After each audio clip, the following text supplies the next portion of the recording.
मुझे 2 महीने पहले ही जॉब मिली थी। ऑफिस में मेरे सभी स्टाफ मेंबर काफी अच्छे थे, लेकिन मेरे सीनियर मैनेजर हमेशा मुझे बहुत अजीब सी नज़रों से देखते थे। आज जब मैं ऑफिस पहुंची तो सीनियर मैनेजर ने मुझे ऑफिस में बुलाया और फिर जैसे ही मैं उनके ऑफिस के अंदर गई तो उन्होंने मेरे पूरे शरीर को ऊपर से लेकर नीचे तक देखा, और जब मैं उनके सामने जाकर कुर्सी पर बैठी तो मैंने देखा वो लगातार मेरी छाती की तरफ घूरे जा रहे थे। मैंने पूछा, सर आपने मुझे बुलाया, क्या हुआ? उन्होंने कहा, रेखा पिछले हफ्ते जो प्रोडक्ट तूने बताया था उसका रिस्पॉन्स कुछ अच्छा नहीं रहा। तुम्हारे लिए बुरी खबर है, क्योंकि ऊपर से तुम्हें नौकरी से निकालने के ऑर्डर आए हैं।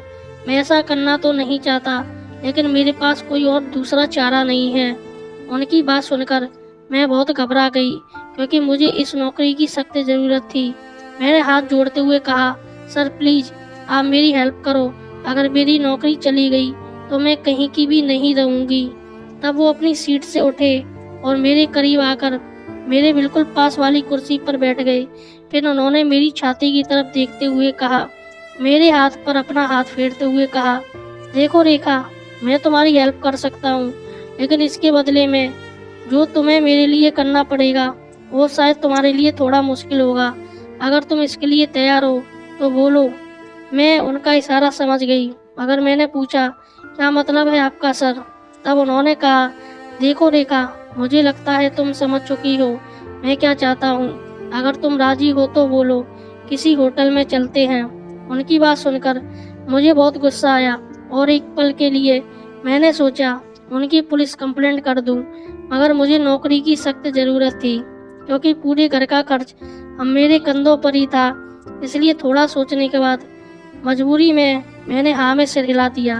तब उन्होंने मुझे अपनी गाड़ी में बैठाया और होटल के लिए निकल पड़े। गाड़ी में वो बार बार मेरी छाती को छूते हुए बोल रहे थे, तुम बहुत ही खूबसूरत और जवान हो, बहुत मज़ा आएगा। मुझे उनकी ऐसी बातें सुनकर बहुत बुरा लग रहा था, क्योंकि वो मेरी मजबूरी का गलत फ़ायदा उठा रहे थे, मगर ऐसा करने के लिए मजबूर थी। फिर जैसे ही वो मुझे लेकर होटल के कमरे के अंदर पहुँचे, अगले ही पल उन्होंने मेरे पूरे कपड़े उतारकर मुझे बेड पर लेटाकर सीधा मेरे होठों और छाती को चूमना और चाटना शुरू कर दिया। फिर वो काफ़ी देर तक मुझे ऊपर से लेकर नीचे तक मेरे शरीर के हर हिस्से पर लगातार चूमते जा रहे थे, और मैं यही सोच रही थी, अगर वह यह सब करने के बाद मेरी नौकरी को बचा सकते हैं तो अगर वो चाहते तो मेरे साथ बिना कुछ गलत किए भी ऐसा कर सकते थे। मगर फिर मैंने सोचा, यही हमारे आज के युग की सच्चाई है। यहाँ ऐसे बहुत ही कम लोग होते हैं जो बिना किसी स्वार्थ के किसी मजबूर या लाचार की मदद करते हैं। मैं अभी यह सब सोच ही रही थी, तभी अचानक मुझे एक जोरदार झटका लगा, और अब उन्होंने अपने गलत इरादों को पूरा करना शुरू कर दिया था।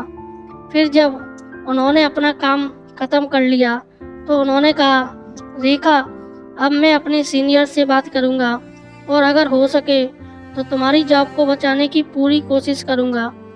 उनकी बात सुनकर मुझे धक्का लगा और मैंने पूछा, सर आप कहना क्या चाहते हो? तब उन्होंने कहा, अगर तुम हर हफ्ते एक बार मुझे ऐसे ही मिल लिया करोगी तो फिर तो तुम्हारी नौकरी हमेशा के लिए सेफ है, वरना मैं कोई गारंटी नहीं ले सकता।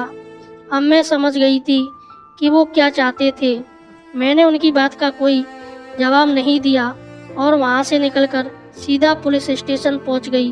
तब पुलिस ने उसे गिरफ्तार किया तो पता चला कि ऊपर से मुझे काम से निकालने के ऑर्डर कभी आए ही नहीं थे।